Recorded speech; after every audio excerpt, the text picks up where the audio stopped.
The notification appeared on my phone at 11:42 p.m. Your card was just charged $5,000 at Bellagio Casino and Resort. I wasn't at the Bellagio. I was sitting in my hotel room at the Venetian, reading through legal documents and sipping chamomile tea. Another notification. $3,750 at Louis Vuitton, Las Vegas Boulevard. Then another. $2,200 at Hakkasan nightclub. I put down my reading glasses and exhaled slowly. So they had finally done it. My own children had stolen my credit card. What they didn't know was that I had already called the police 20 minutes ago, when the first suspicious activity alert had come through. I'd been expecting something like this ever since I spotted Philip in the hotel lobby earlier today, poorly disguised behind sunglasses and a baseball cap he would normally consider beneath him. He'd never worn a baseball cap in his life. My name is Constance Delacourt, though for most of my adult life, millions of readers have known me as Maxwell Stone. Not that my children would know this. To them, I'm just their elderly mother, the retired small-town librarian who doesn't understand the modern world and whose main value lies in the inheritance they expect to receive sooner rather than later. They have no idea that the modest home I've lived in for 40 years in Boise Valley, Idaho, is merely one small piece of property among many that I own. That my simple lifestyle is a choice, not a necessity. That the library pension they dismiss as barely adequate would fund each of their extravagant lifestyles for decades. I sipped my tea and watched the strip through the panoramic windows of my suite. The lights of Las Vegas pulsed beneath me like a living thing. In the reflection of the glass, I could see myself, silver hair tied back in a neat bun, reading glasses perched on my nose, wrapped in a hotel bathrobe that probably cost more than what my children think I spend on clothes in a year. Mrs. Delacourt? The hotel phone rang, startling me from my thoughts. This is the front desk. The police officers you requested have arrived. Thank you. Please send them up. My voice was steady, betraying none of the conflicting emotions churning inside me. I had not wanted things to come to this, but perhaps it was inevitable. For years, I'd watched my children grow increasingly entitled, increasingly dismissive, the subtle condescension when I spoke, the eye rolls when they thought I wasn't looking, the way they spoke about me to others, as if I were a child they were burdened with rather than the woman who had sacrificed everything to raise them. When my husband Thomas died 12 years ago, it only got worse. Philip immediately took over our modest family finances, assuring me it was for the best, since I never had a head for numbers. What he never knew was that while I allowed him access to the small accounts connected to my library pension and Thomas's insurance, the real money, the Maxwell Stone money, was carefully hidden away in trusts and investments they knew nothing about. I changed into a simple black pantsuit, one of the few designer items I'd allowed myself to purchase under my own name, and waited for the police.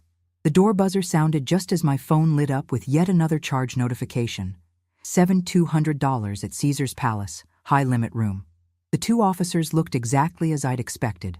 Young, professional, slightly confused about being called to one of the Venetian's most expensive suites by an elderly woman. Mrs. Delacourt? I'm Detective Diaz, and this is Officer Ramirez. You reported a theft? Detective Diaz was tall, Hispanic, with intelligent eyes that took in my suite with a quick professional glance. I could see the momentary confusion, the mental recalibration, as he tried to reconcile the wealthy surroundings with the elderly woman before him. Yes, Detective. My credit card has been stolen, and the thieves are currently on a spending spree across the strip. I handed him my phone, showing the string of notifications. I believe the suspects are my 3 adult children. I watched his expression shift from professional courtesy to genuine surprise. Officer Ramirez, a young woman who had been hanging back slightly, stepped forward with sudden interest. Ma'am, you're saying your own children stole your credit card? Diaz asked, his tone carefully neutral. Yes, and I'd like to press charges. The silence that followed was heavy with unasked questions. I waited patiently as Detective Diaz processed this information. May I ask why you believe it's your children? Because I saw my eldest son, Philip, following me earlier today. Because all 3 of them have been increasingly concerned about my trip to Las Vegas, which they deemed financially irresponsible. And because they have a history of treating my finances as their own personal concern. I walked to my purse and removed a small black notebook. Old habits die hard when you've been a writer for decades. I've documented every instance over the past 5 years where they've attempted to control my finances or make decisions without my consent. I've also compiled evidence of their own financial difficulties, which I believe motivated this theft. Detective Diaz's eyebrows rose slightly as he accepted the notebook. Officer Ramirez shifted uncomfortably. Mrs. Delacour, family disputes can be complicated. Are you certain you want to pursue criminal charges? This could permanently damage your relationship with your children. I smiled at her concern. Officer Ramirez, what relationship? They see me as a burden, an ATM, or an inconvenience. I've spent 50 years being underestimated, first as a female writer in a male-dominated genre, then as a widow, and now as an elderly woman. I'm done being underestimated. I walked to my laptop and opened a document. This is my current net worth statement from my financial advisor. As you can see, I am more than comfortable. My children believe I live on a small pension. They have no idea that I am worth approximately $38 million. Their expressions would have been comical under different circumstances. Detective Diaz recovered first. Mrs. Delacour, may I ask why you've kept this hidden from your family? Because money reveals character, Detective, and I wanted to know who my children really were. I checked my watch. Based on their spending pattern and the timing, I believe they're currently at Caesar's Palace, probably at the high-limit poker tables. Philip fancies himself a skilled player. I couldn't keep the hint of derision from my voice. I'd like them arrested tonight, but with minimal public spectacle if possible. This isn't about humiliating them. It's about consequences. While Detective Diaz made some calls, Officer Ramirez regarded me with newfound interest. May I ask why you're in Las Vegas, Mrs. Delacour? I considered how much to reveal. I'm here on business, actually. Literary business. You're a writer? Yes, though not under my own name. Something flickered in her eyes. Curiosity, perhaps. But before she could ask more, Detective Diaz returned. We've dispatched officers to Caesar's Palace. They'll detain the suspects discreetly. He hesitated. Mrs. Delacour, I have to ask, are you absolutely certain about pressing charges? Once we arrest them, the process begins, and it can be difficult to stop. I appreciated his concern, but my resolve was firm. I've spent my entire adult life creating fictional consequences for fictional characters, Detective. It's time I created some real consequences in my real life. What I didn't tell them was the rest of my plan, that this arrest was merely the opening move in a much larger game. In 3 days, the literary world would be rocked by the revelation that Maxwell Stone, reclusive best-selling author of 32 crime novels, was actually Constance Delacour, a 72-year-old former librarian from Idaho. The press conference was already arranged, the legal paperwork prepared. After decades of hiding in plain sight, I was finally stepping into the light. And my children's theft had inadvertently given me the perfect opportunity to sever the last ties binding me to a life of invisible service to others. The next hour passed in a blur of paperwork and phone calls. I provided statements, signed forms, and answered questions. Throughout it all, I maintained my composure, though inside, a lifetime of complex emotions churned. Regret for what might have been, anger at what was, and underneath it all, a surprising sense of liberation. My phone rang at 1:17 a.m. It was a number I didn't recognize. Mrs. Delacour, this is the Clark County Detention Center. We have 3 individuals in custody who claim to be your children.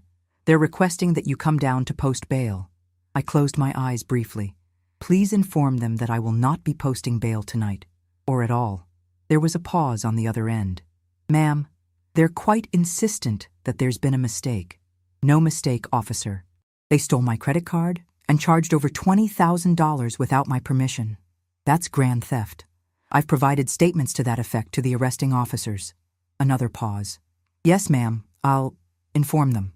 After hanging up, I turned to find Detective Diaz watching me with an unreadable expression.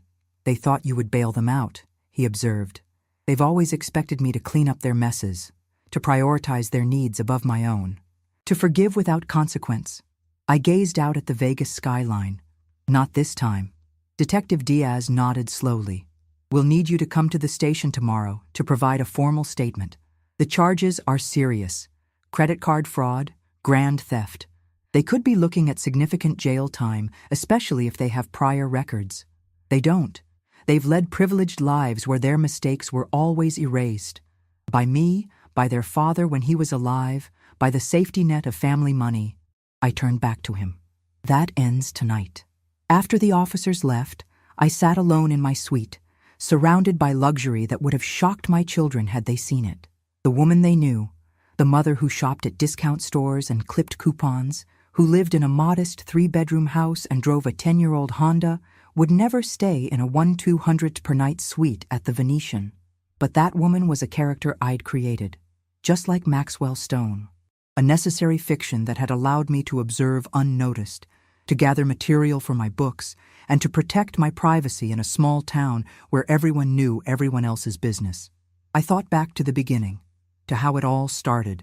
I'd been a young librarian with literary dreams, married to Thomas, a kind but unambitious high school teacher. We had 3 small children and a mortgage.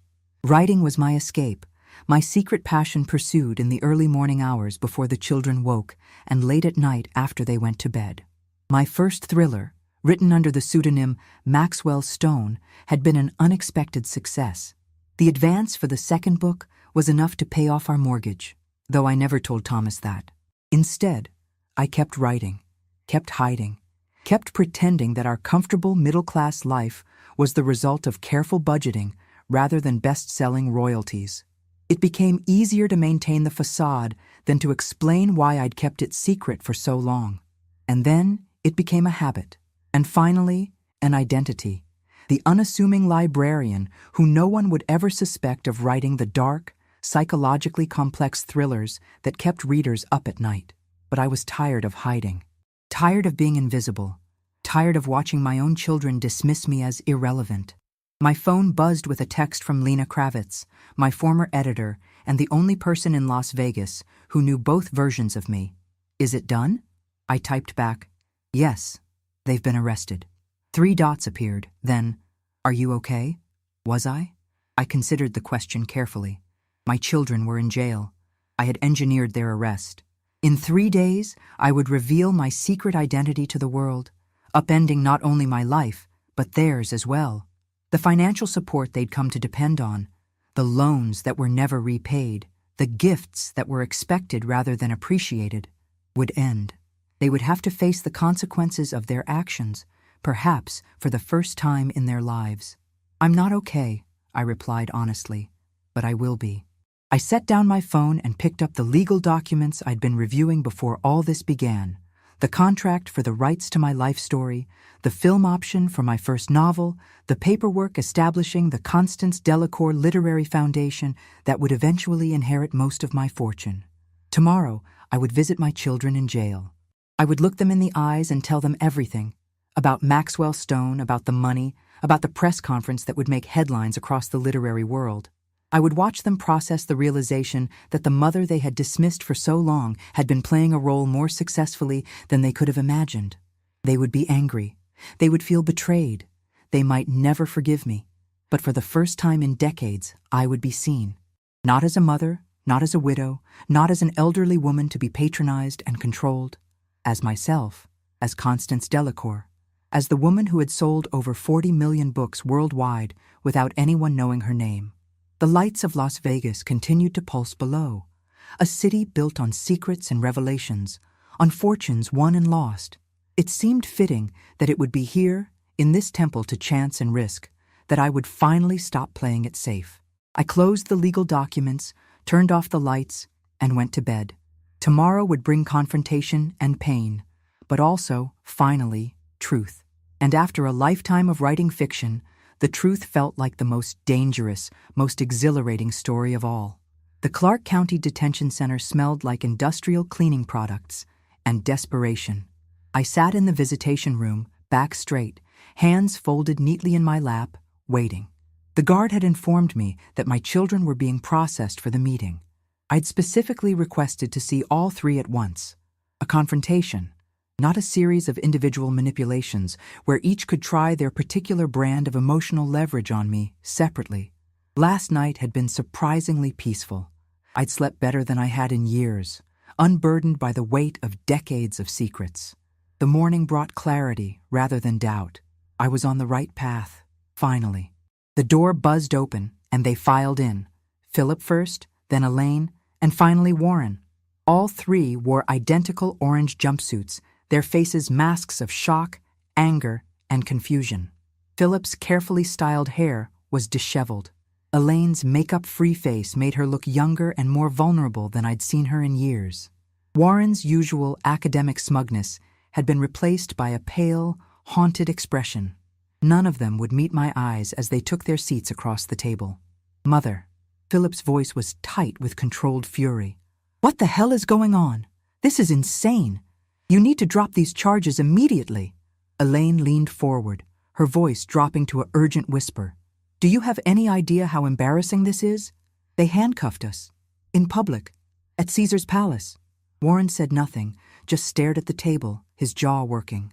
I observed them silently for a moment, these three adults who had emerged from my body, who carried my blood and my husband's, yet who had become strangers to me. When had that happened?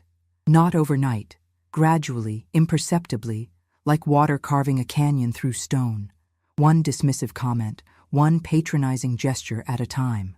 "You stole my credit card," I said finally, my voice calm and matter-of-fact. "You charged over $20,000 without my permission. That's a felony." "We were going to pay it back." Elaine's voice rose shrilly. "It was just what?" I interrupted. "Just a lark? Just a bit of fun at the expense of your elderly mother, who wouldn't notice or wouldn't mind?" "You don't understand," Philip began, his lawyer voice emerging. "We were concerned about you. Coming to Las Vegas, staying in an expensive hotel. It's not like you, Mother.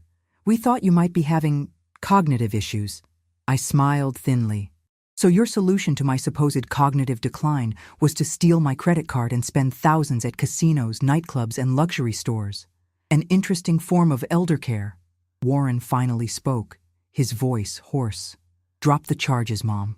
Please. This is going to ruin us. Philip could be disbarred. Elaine could lose her job. I'm up for tenure next year." "Actions have consequences," I replied.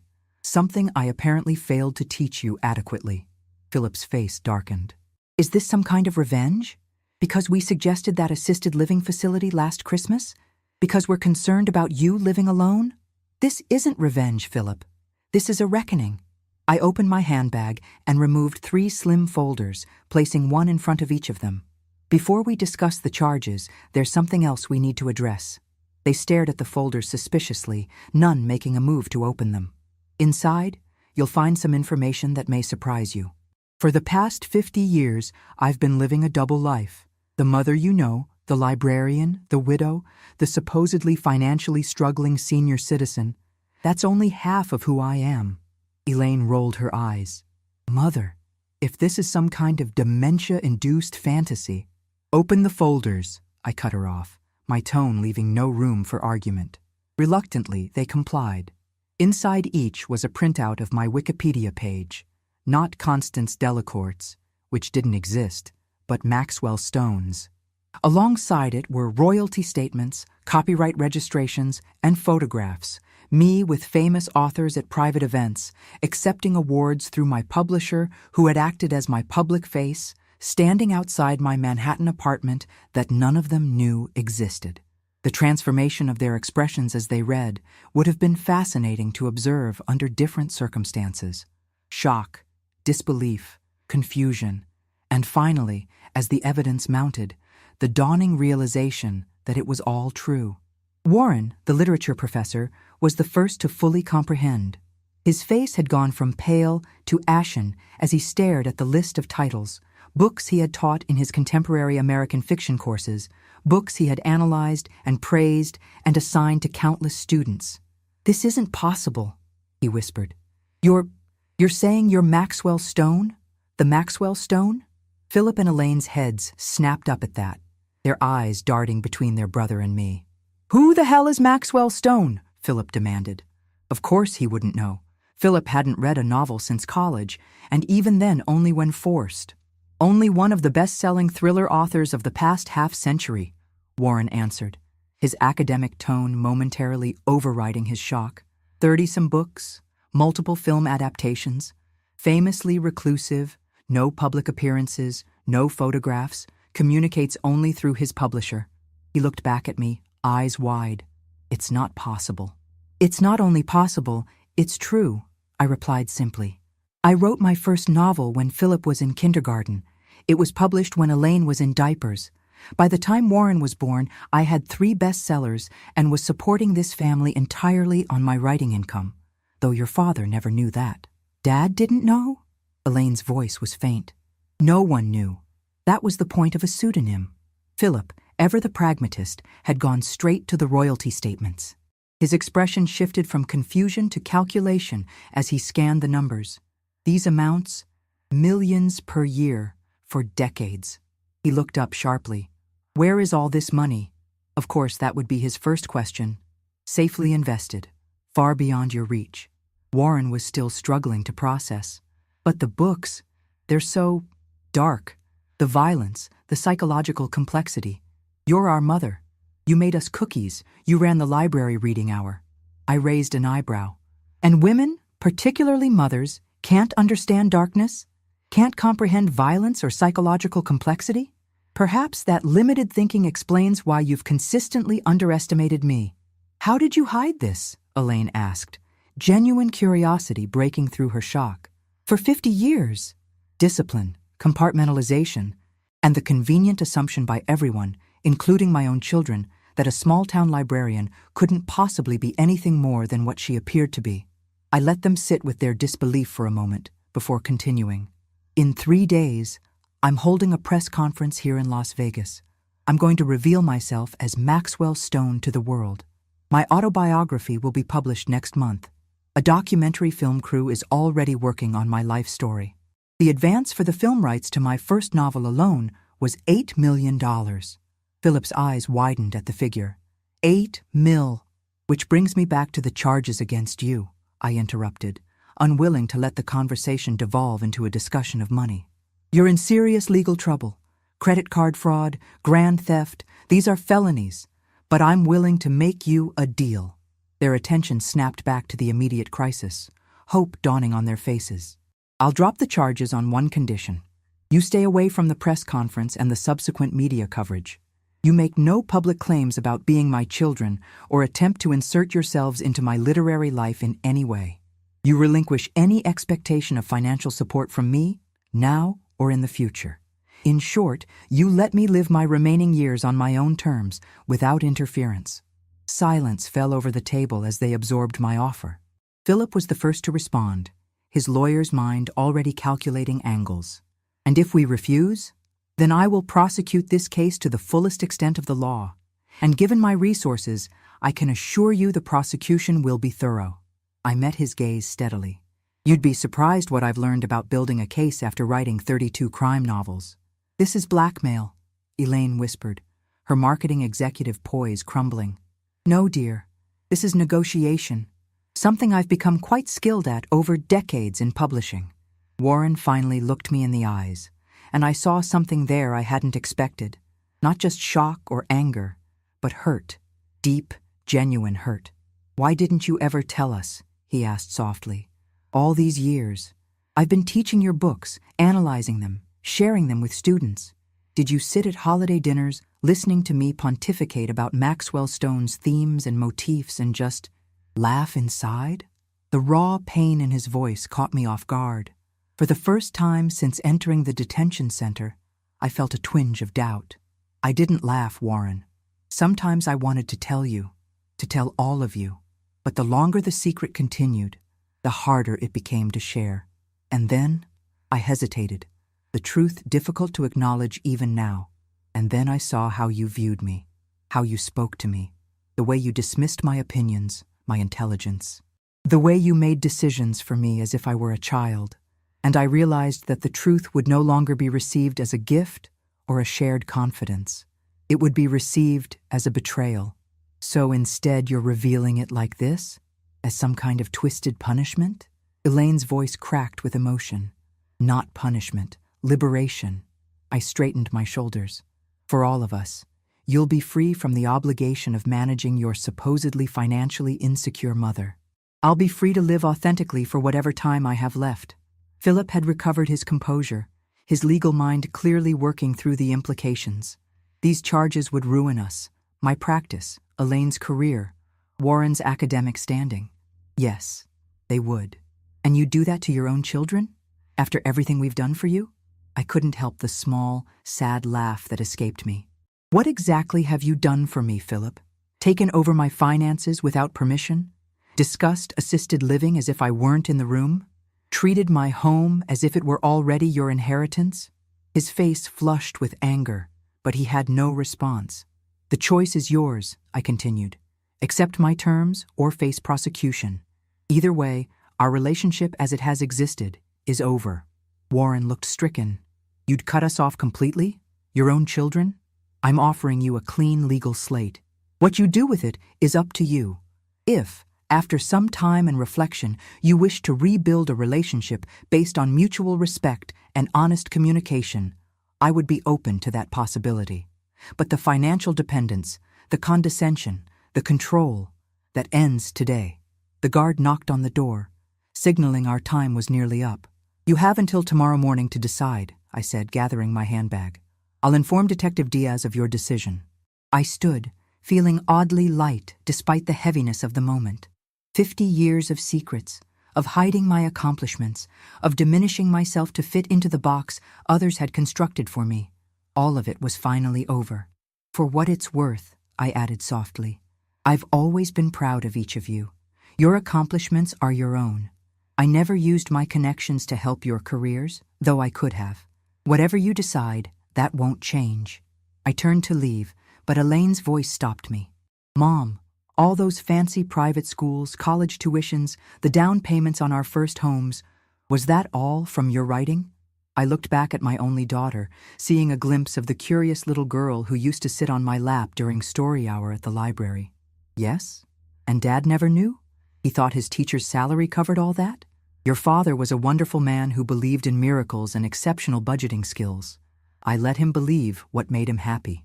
With that, I left them to their decision. Outside the detention center, the bright Nevada sun was blinding after the fluorescent institutional lighting. I slipped on my sunglasses and took a deep breath of the desert air, hot and dry and clarifying. My phone buzzed with a text from Lena. How did it go? I didn't respond immediately. How had it gone? Not as triumphantly as I'd imagined. Their faces, especially Warren's, haunted me. The hurt had been real. The shock, genuine. Had I been too harsh? Too uncompromising? No. This confrontation was long overdue. The theft of my credit card had merely precipitated what needed to happen regardless. If there was pain in the revelation, it was pain that had been building for years, like pressure along a fault line. The earthquake was inevitable. The only variables were timing and magnitude. I texted back, "It's done. Meeting you for lunch as planned." Lena was waiting at the restaurant in the Bellagio, a private table with a view of the famous fountains. At 68, she was still striking. Elegant silver hair in a sleek bob, impeccable makeup, designer clothes that spoke of a woman who knew her own worth and expected others to recognize it as well. She had been my editor for 30 years before retiring to Las Vegas after her divorce, the only person besides my lawyer who knew both Constance Delacourt and Maxwell Stone. "You look like you've been through the wars," she observed as I sat down. "Just family court," I replied dryly. The waiter appeared with champagne, Lena's standard order whenever we met, regardless of the time of day or circumstance. "I took the liberty," she said, raising her glass. "To liberation." I clinked my glass against hers, the crystal producing a clear, perfect tone. "To liberation." We sipped in companionable silence for a moment before Lena spoke again. "Did they believe you?" "They had no choice. I brought documentation." Always the thorough researcher. Lena smiled. "How did Warren take it? Finding out his mother wrote the books he's been teaching?" I winced slightly. "Not well. He seemed betrayed. He'll get over it. They all will." Lena waved a manicured hand dismissively. "Once the initial shock fades, they'll be calculating how to benefit from being Maxwell Stone's children. Not if they accept my deal. Complete separation from my literary life in exchange for dropping the charges." Lena's eyebrows rose. "That's severe." It's necessary. I took another sip of champagne, letting the bubbles dissolve on my tongue. You didn't see how they've been treating me, Lena. The condescension, the dismissal. If I allow them to be part of this revelation, they'll find a way to make it about them, to control the narrative. And you're tired of others controlling your narrative. Exactly. Lena studied me over the rim of her glass. You know, when you first told me about this plan months ago, I thought it was about the literary recognition, about finally getting credit for your work. But it's more than that, isn't it? I gazed out at the fountains, watching the carefully choreographed jets of water rise and fall in perfect synchronization. It's about being seen, truly seen. Not as a character in someone else's story, the devoted librarian, the supportive wife, the self-sacrificing mother, but as myself, complex, flawed, accomplished. And this press conference will achieve that? It's a start.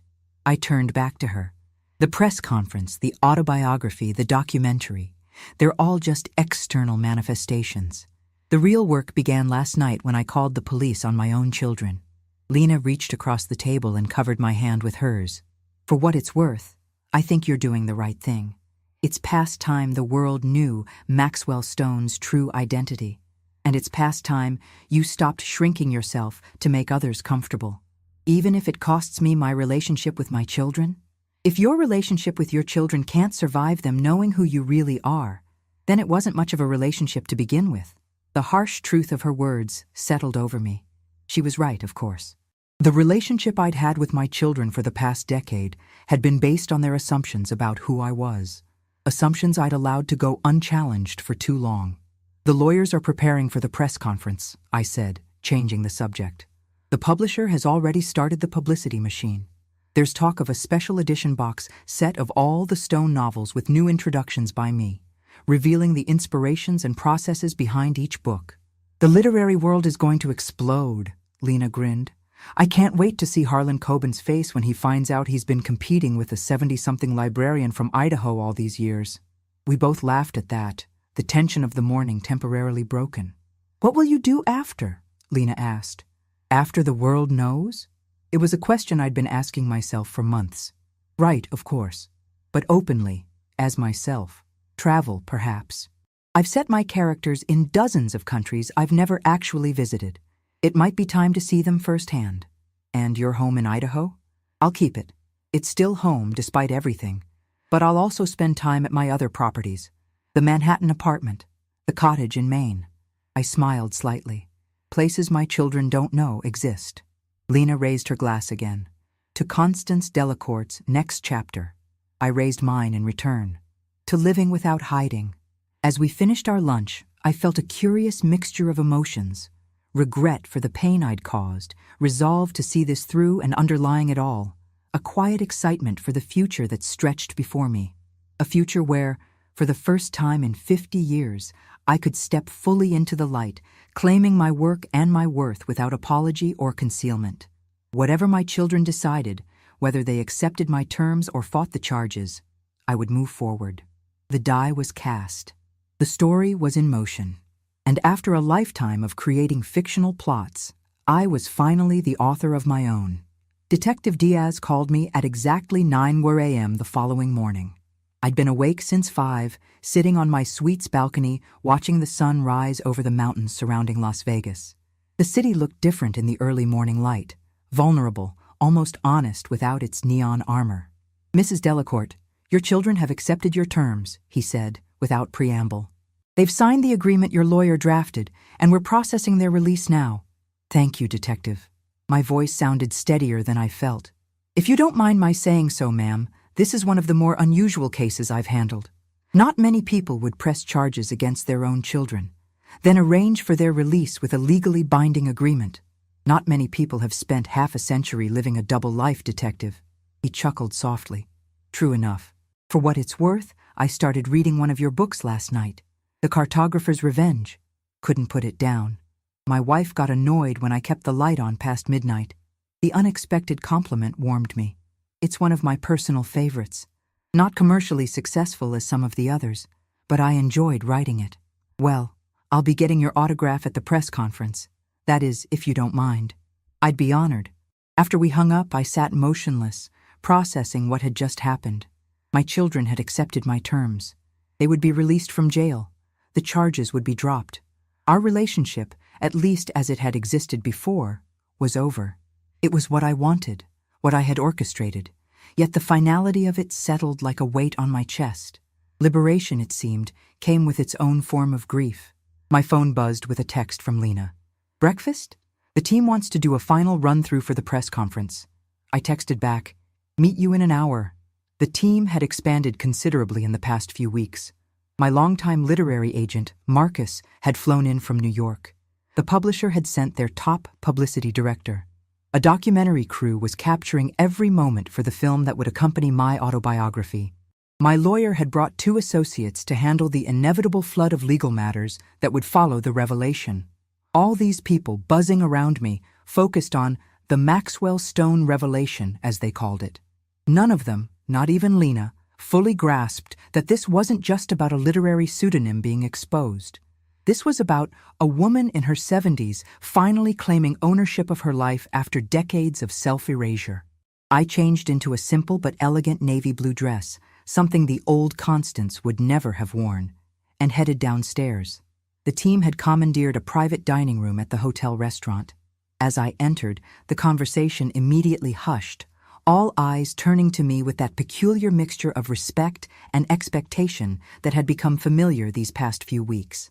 Before, I had been invisible. Now, I was hypervisible, at least to this select group who knew the truth. "There she is." Marcus rushed forward, embracing me with his usual exuberance. At 75, he had more energy than people half his age. The woman of the hour. "How are you feeling? Ready to shock the world?" I accepted his embrace with a small smile. "As ready as I'll ever be." Lena appeared at my elbow, steering me toward the breakfast buffet. "Eat something. It's going to be a long day." As I filled a plate with fresh fruit and a croissant, she leaned in close. "How did it go with your children?" "They accepted the deal. They're being released now." Her eyes searched mine. "And how do you feel about that?" "Relieved, sad, certain." I selected a pot of tea from the beverage station. All of the above. We took our seats at the large conference table where the rest of the team was already reviewing documents and checking schedules. Sophia, the publicity director, a sharp-eyed woman in her 40s with the focused intensity of someone who had built her career on managing public perceptions, slid a folder toward me. "We finalized the press list. Every major literary publication, all the national newspapers, the morning shows, the late-night shows. Everyone wants an exclusive with Maxwell Stone.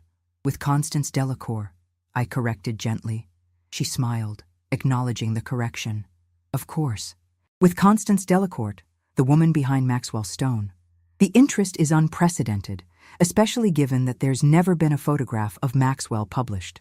Which is why we need to discuss security again," interjected David, the head of my legal team. "Once your identity is public, you'll lose all privacy. Paparazzi, fans, curiosity seekers, they'll all want a piece of you." I sipped my tea calmly. "I'm 72 years old, David. I've spent my entire adult life being overlooked and underestimated. I think I can handle a few photographers." "It won't be a few," he warned. "This is a major literary revelation. You're about to become very famous under your own name." The documentary director, Emma, who had been filming our breakfast meeting from a discreet distance, lowered her camera and approached the table. "Mrs. Delacour, we'd like to get some footage of you preparing for the press conference.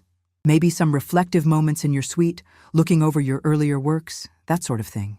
I nodded my agreement, though the idea of performing reflective moments for the camera seemed slightly absurd. My entire life had been reflective moments, hidden from view. The meeting continued with discussions of schedules, talking points, potential questions from the press, and security arrangements. I participated when necessary, but part of me was elsewhere, thinking about my children being processed out of jail, wondering what they were feeling, what they were saying to each other. Had I been too harsh? The question kept surfacing despite my attempts to suppress it. Was there another way I could have handled their theft, their dismissive treatment? Perhaps. But years of writing crime novels had taught me that sometimes a dramatic catalyst was necessary to force real change. As the meeting wound down, my phone buzzed with a text from an unknown number. "Mom, it's Warren. Can we talk before the press conference? Just me, please. I stared at the message, conflicted. Of my 3 children, Warren was the one who would be most affected professionally by my revelation. His academic career was built partly on his analysis of Maxwell Stone's works. Finding out that his own mother was the author he'd dissected and critiqued so thoroughly must have been especially disorienting for him. After a moment's hesitation, I texted back, "The Venetian lobby bar, 2 p.m. Everything okay?" Lena asked, noticing my distraction. "Warren wants to meet." Her expression turned concerned. "Are you sure that's wise? The press conference is tomorrow." "He's my son, Lena. And of the 3, he's the one who might actually want to understand, not just protect his own interests." She didn't look convinced, but knew me well enough not to argue. "Just be careful. Don't let him manipulate you into changing your plans." "I spent 30 years writing manipulative characters, Lena. I think I can recognize the tactics." The rest of the morning passed in a flurry of final preparations. I recorded some promotional material for the publisher, reviewed the press release one last time, and sat for a professional hair and makeup trial for the next day's event. Through it all, the text from Warren lingered in the back of my mind. At 1:45, I excused myself and made my way to the lobby bar. It was relatively quiet at that hour, with just a few tourists nursing afternoon cocktails and some business people having late lunches. I chose a table in the corner with a good view of the entrance and ordered a pot of tea. Warren arrived precisely at 2 how. He had changed out of the detention center jumpsuit into jeans and a button-down shirt that looked hastily purchased, probably from one of the hotel shops. His hair was still slightly damp from a shower, and he had the shell-shocked look of someone who had been through a profound trauma, which I supposed he had. He spotted me and walked over, hesitating before taking the seat across from me. "Thank you for meeting me," he said, his voice subdued. I nodded but said nothing, waiting for him to continue. "I spent all night thinking," he began, running a hand through his hair, a nervous gesture he'd had since childhood. "About you, about the books, about our relationship. I kept going back through memories, trying to spot the signs, trying to understand how I could have missed something so enormous." "We see what we expect to see," I replied. "And you expected to see just your mother, nothing more. That's not fair, isn't it? When was the last time you asked me about my thoughts on literature, Warren? You, the literature professor with a mother who worked in a library for 40 years? Did it never occur to you that I might have insights worth hearing?" He had the grace to look ashamed. I thought. "You thought what? That I read romance novels and bestseller fluff? That my literary understanding was limited to helping elementary school children find Goodnight Moon? I'm sorry."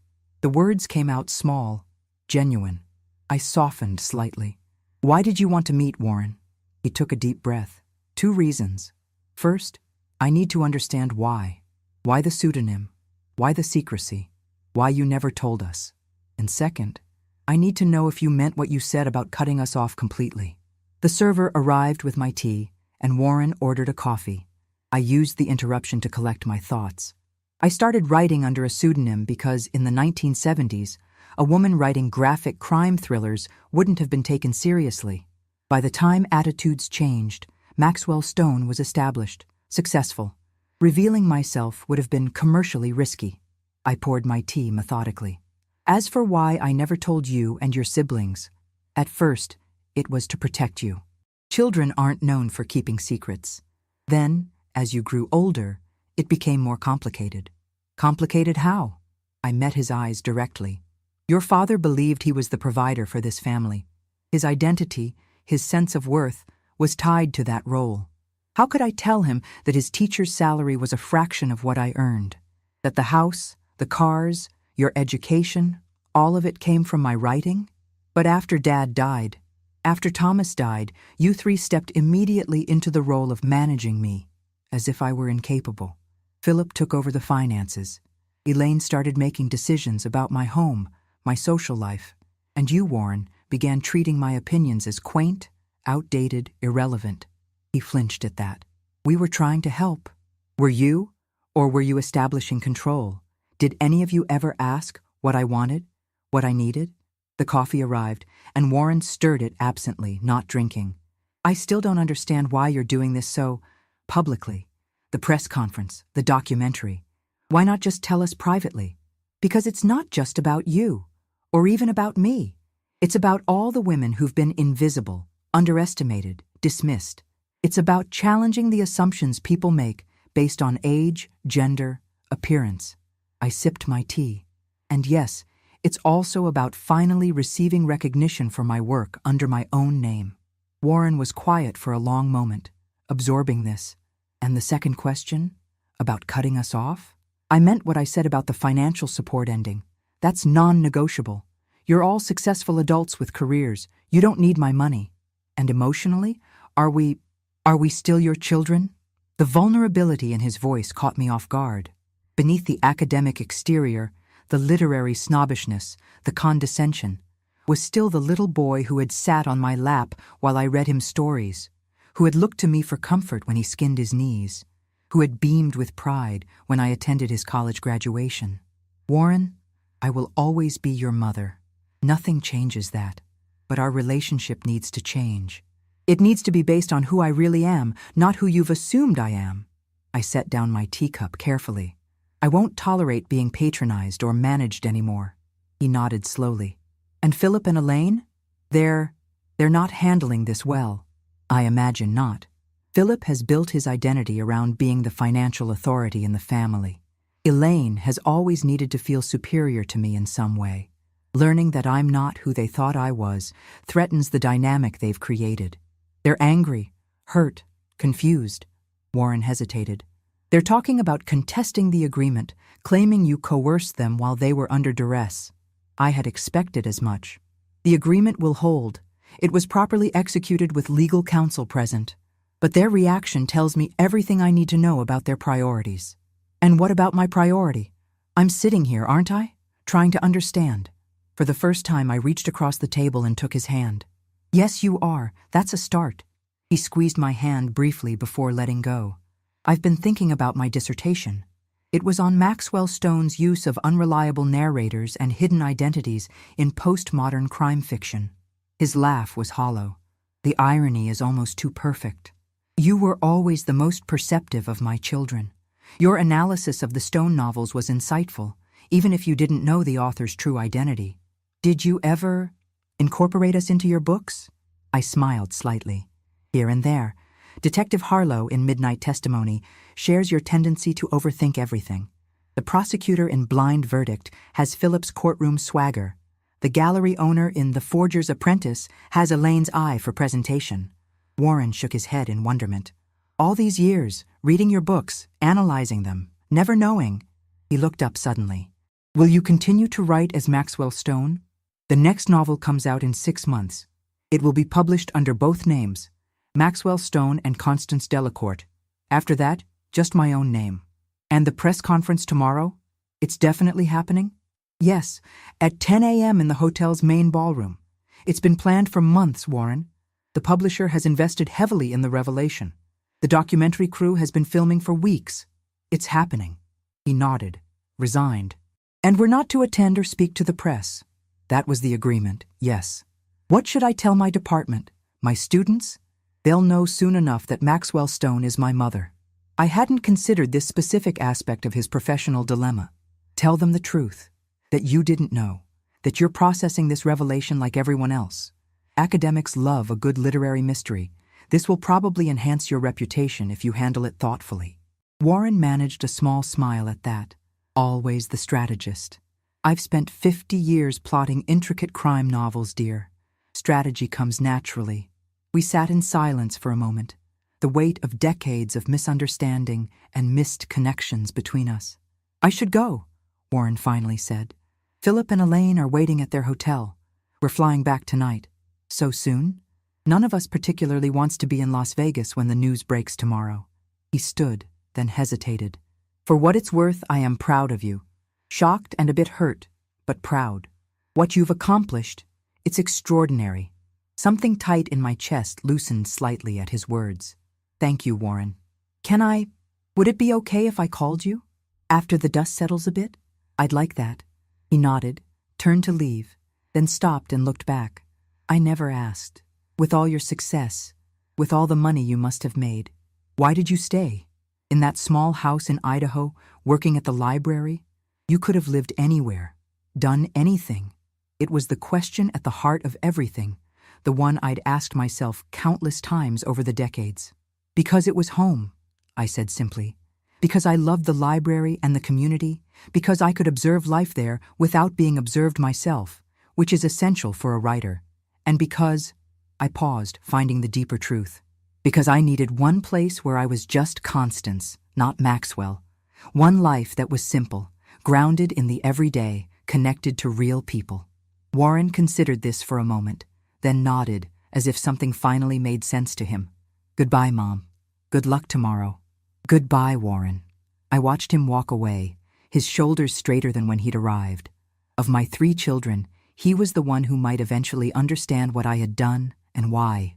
Philip and Elaine would struggle longer with the revelation, their egos more deeply invested in the family dynamic as it had been. After he was gone, I remained at the table, finishing my tea and reflecting on our conversation. It had gone better than I expected. Not a reconciliation exactly, but perhaps the beginning of a path toward a new kind of relationship. My phone buzzed with a text from Lena. Everything okay? I typed back, yes, moving forward as planned. Tomorrow, the world would know my name. Tomorrow, Constance Delacour would step out of Maxwell Stone's shadow and into her own light. Tomorrow, everything would change. But today, I had begun the harder, more personal work of reconciling the compartmentalized pieces of my life. Mother, writer, wife, widow, secret success, public nobody. All the fragments that made up the whole of who I was. As I left the bar, I caught a glimpse of myself in a mirrored column. I straightened my shoulders, lifted my chin slightly. The woman reflected back was neither the meek librarian my children had dismissed, nor the reclusive literary giant about to be revealed to the world. She was simply me, Constance Delacour, finally, fully integrated. I smiled at my reflection and headed toward the elevators. There was still much to prepare before tomorrow's revelation. I stood in the wings of the Venetian's grand ballroom, listening to the mounting buzz of the assembled press. Through a gap in the curtains, I could see the room was packed. Journalists from every major publication, cameras from all the networks, literary critics who had analyzed Maxwell Stone's work for decades. None of them knew exactly what was coming. The press release had been deliberately vague, announcing only that the reclusive author Maxwell Stone will make an unprecedented public appearance to share revelations about the best-selling crime novels. The stage had been set with careful attention to detail. A podium at the center, 2 comfortable chairs for the interview portion, a backdrop featuring the covers of all 32 Maxwell Stone novels. To one side stood a display case containing the original typewriter I had used for my first novel, along with the handwritten manuscript that had launched my career half a century ago. 5 minutes, Mrs. Delacour. A young production assistant touched my elbow gently. Can I get you anything? Water? No, thank you. I'm fine. My voice was calm, belying the flutter of nerves in my stomach. Lena appeared beside me in a sleek black suit, her silver bob freshly trimmed for the occasion. The room is full. Standing room only. The New York Times has their chief book critic here. The New Yorker sent 2 people. I nodded, smoothing the jacket of my own suit, a deep burgundy ensemble that the stylist had selected to convey both authority and warmth. My hair had been professionally styled, my makeup applied to enhance rather than mask the lines of age on my face. I had insisted on that. I wanted to appear as myself, a woman of 72 who had lived a full, complex life. Nervous? Lena asked, studying my face. Terrified, I admitted, but ready. She squeezed my hand. You've been preparing for this moment for 50 years, whether you knew it or not. Just be yourself, the real self you've kept hidden for so long. The production assistant reappeared. 2 minutes, Mrs. Delacour. Mr. Reynolds is taking the stage now to introduce you. James Reynolds, the CEO of my publishing house, was already walking to the podium, his voice echoing through the sound system as he welcomed the assembled press and teased the unprecedented literary revelation they were about to witness. I closed my eyes briefly, centering myself. In my mind, I saw the small bedroom in Idaho where I had written my first novel while my children slept. I saw the library where I had worked for decades, quietly observing the human dramas that would fuel my fiction. I saw my husband Thomas, who had died never knowing the truth about our family's prosperity. And I saw my children, Philip, Elaine, and Warren, as they had been when young, before adulthood and ambition had hardened them, before they had begun to see me as someone to manage rather than respect. And now, ladies and gentlemen, it is my extraordinary privilege to introduce you to the true author behind the name Maxwell Stone. That was my cue. I opened my eyes, squared my shoulders, and stepped onto the stage. The flash of cameras was blinding.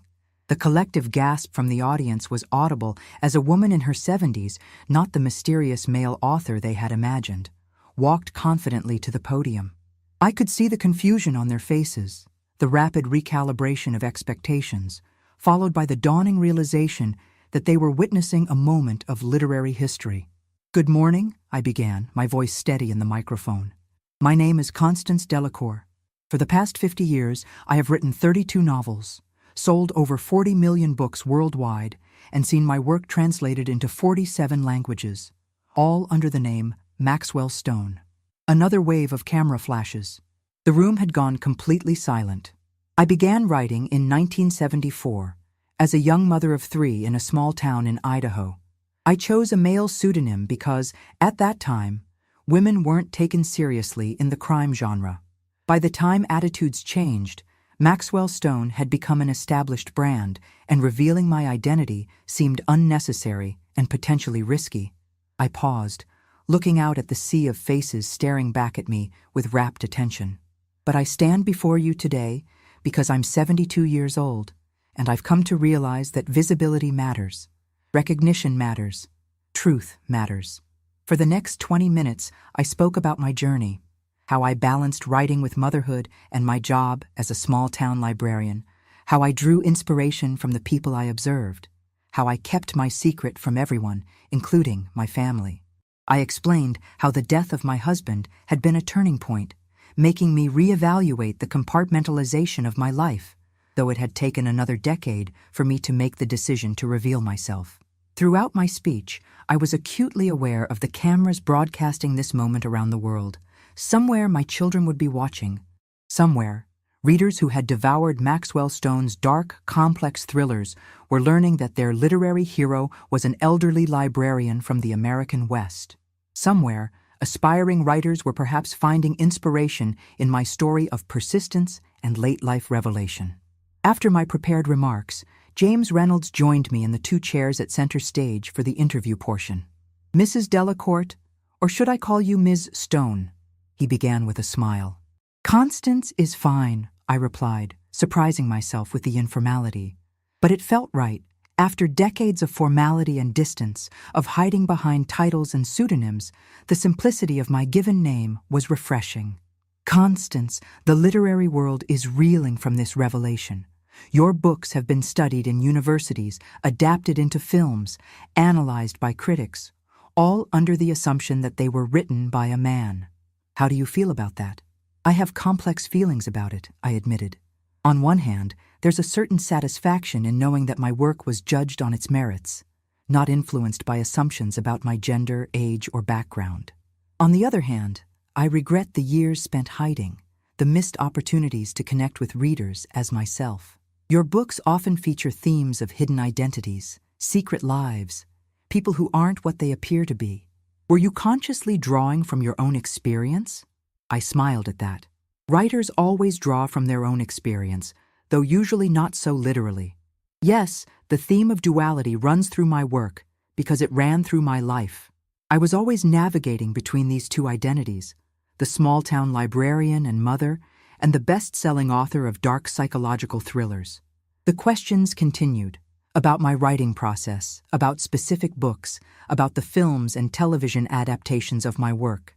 I answered each thoughtfully, reveling in the opportunity to finally speak openly about my life's work. When James opened the floor to questions from the press, the first came from the New York Times critic, "Did your family know?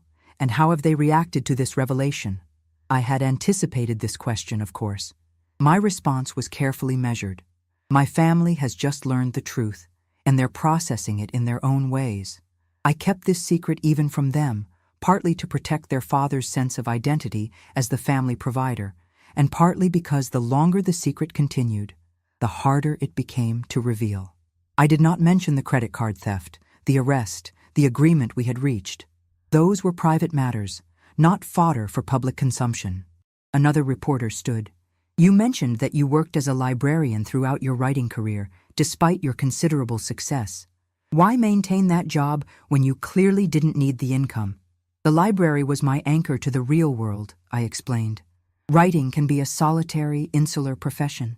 The library kept me connected to my community, to readers of all ages, to the everyday human stories that informed my fiction.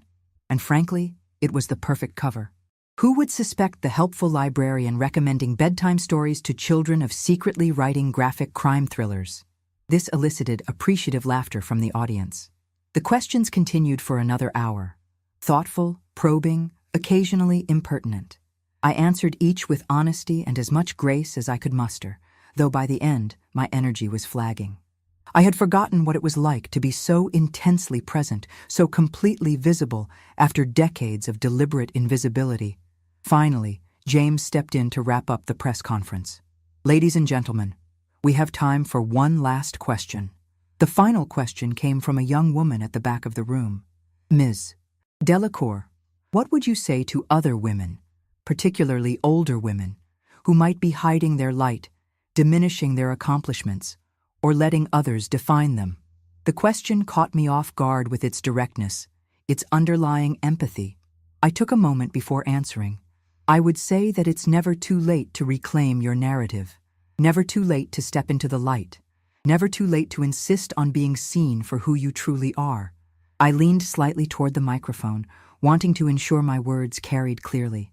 I would say that the world needs your voice, your perspective, your experience, perhaps now more than ever. And I would say that while there is safety in invisibility, there is power in visibility.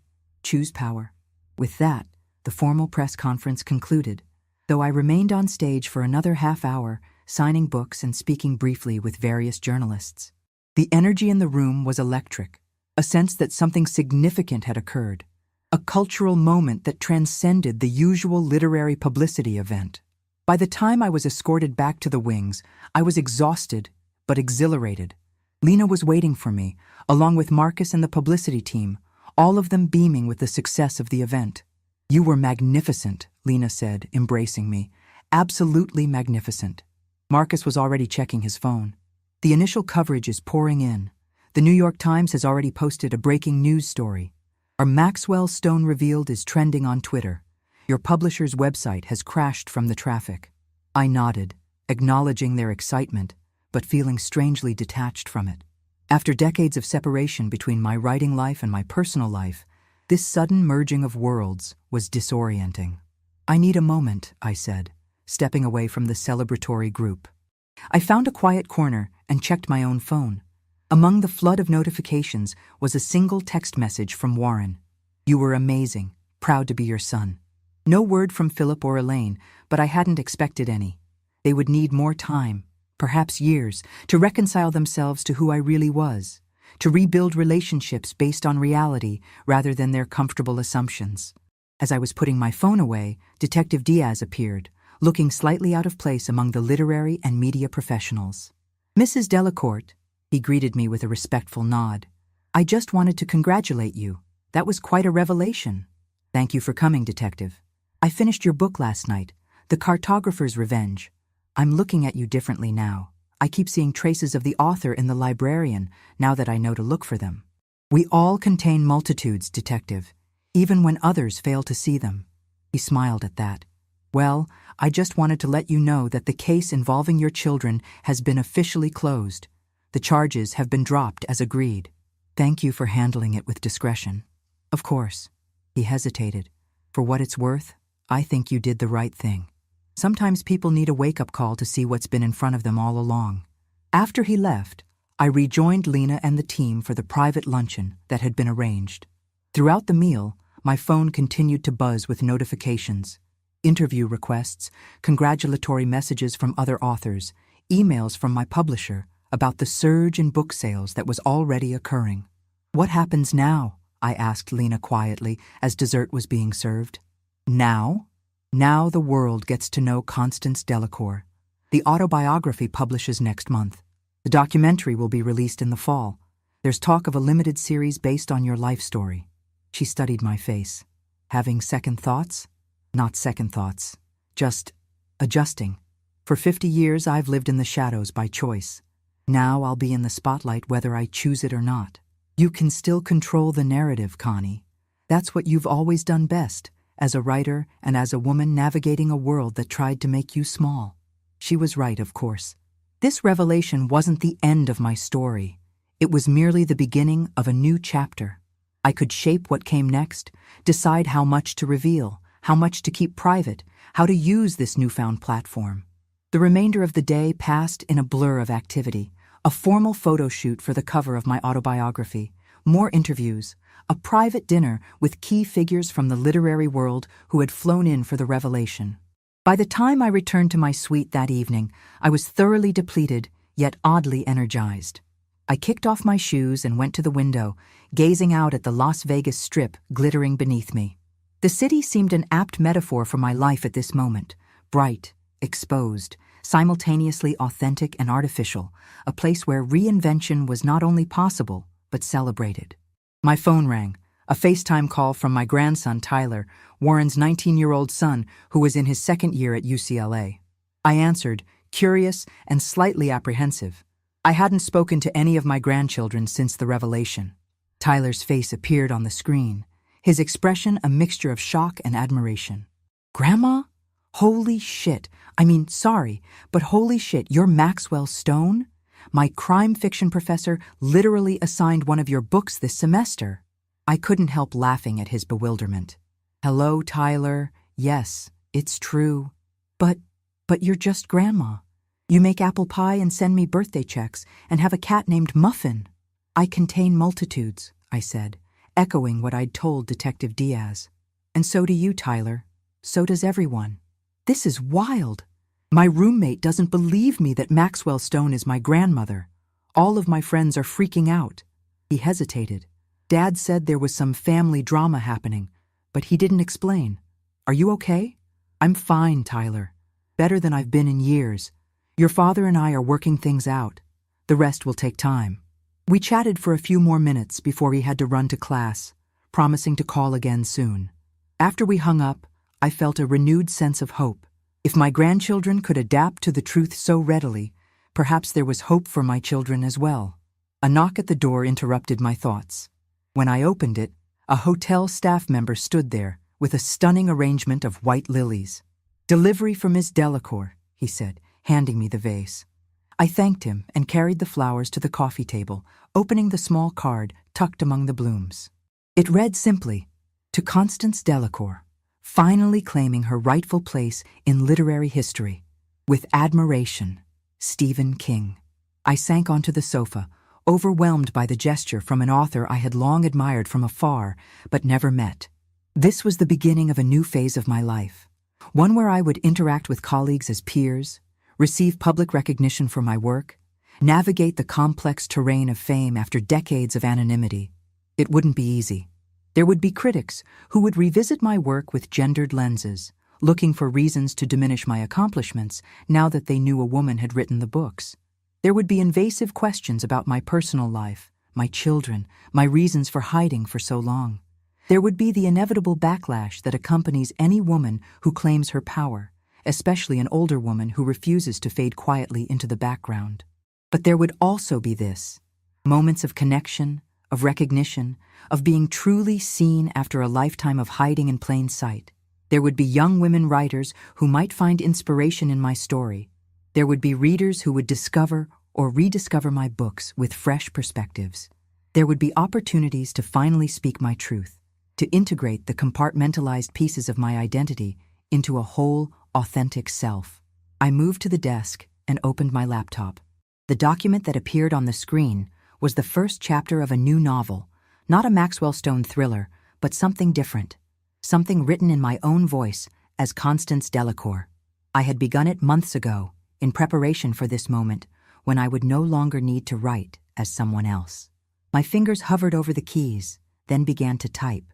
The words came easily, flowing from some deep, previously untapped source within me. This was not Maxwell Stone's voice with its terse, masculine cadence. This was my voice, wiser, more nuanced, unafraid of emotional complexity. Outside my window, Las Vegas continued its perpetual light show. Inside, I wrote late into the night, lost in the joy of creation without concealment, of storytelling without masks. It was, I realized, the first night of the rest of my life, a life lived in my own name. A life where my children would eventually need to decide whether to accept me as I truly am, or remain trapped in their outdated perceptions. A life where, at 72, I was finally the author not just of best-selling thrillers, but of my own unfolding story. As dawn broke over the desert, I completed the chapter and closed my laptop. Tomorrow, or rather later today, would bring a fresh round of interviews, appearances, obligations. The world was eager to hear from the woman behind Maxwell Stone, and for the first time in 50 years, I was eager to speak as myself. I had spent decades hiding my light, compromising my authenticity for the comfort of others, accepting invisibility as the price of peace. No more. The greatest plot twist in my career wasn't in any of my 32 novels, it was in my life.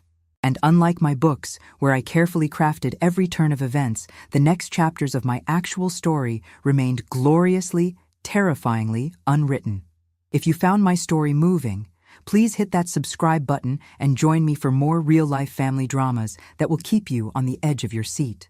Don't forget to like and share if you believe everyone deserves to be truly seen for who they are.